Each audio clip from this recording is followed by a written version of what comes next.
వరంగల్ నుంచి మరి ఒకసారి ఓడగొట్టిండు. అయినా కూడా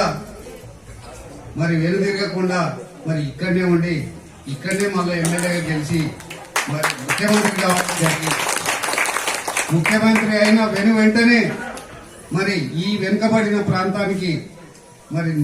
సాగునీటి వసతి లేదని చెప్పి ఎంబడే సాగునీటి ప్రాజెక్టు మరి 5,000 కోట్లతో శాంక్షన్ చేయడం జరిగింది. అదేవిధంగా ఇంజనీరింగ్ కాలేజ్ శాంక్షన్ చేయడం జరిగింది. అదేవిధంగా మెడికల్ కాలేజ్, వెటనరీ కాలేజ్, ఇదే విధంగా మహిళా డిగ్రీ కాలేజ్ కోసిగిలో, ఈ విధంగా మరి ఎన్నో అంగన్వాడీ బిల్డింగ్లు, గ్రామ పంచాయతీ బిల్డింగ్లు,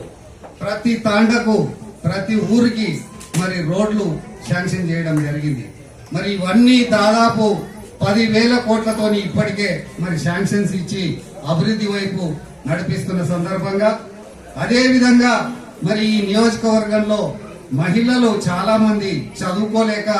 మరి చదువులు ఆపేసి మరి పెళ్లిళ్ళు చేసుకొని వాళ్ళ సంసారంలో వాళ్ళు ఎన్నో ఇబ్బందులు ఎదుర్కొంటున్నారని చెప్పి మహిళలకు ఏదైనా చేయాలనే ఉద్దేశంతో మరి రేవంత్ రెడ్డి గారు ఒక బృహత్తరమైనటువంటి పథకం తీసుకొని మరి మహిళలకు మరి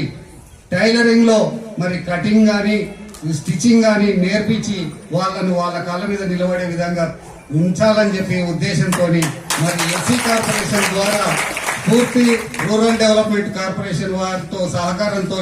మరి మహిళలకు అందరికీ నియోజకవర్గంలో మరి మహిళలకందరికీ ట్రైనింగ్ ఇచ్చి కటింగ్ లో గాని స్టిచ్చింగ్ లో గాని వాళ్ళకు దాదాపు 3.5 నెలలు ట్రైనింగ్ ఇచ్చి మరి వాళ్ళకు నేర్పించి మరి వాళ్ళకు అదే విధంగా మరి ఎస్సీ కార్పొరేషన్ ద్వారా మరి కుట్టు మిషన్లు కూడా ఇచ్చి వాళ్ళను వాళ్ళ కాళ్ళ మీద వాళ్ళు నిలబడే విధంగా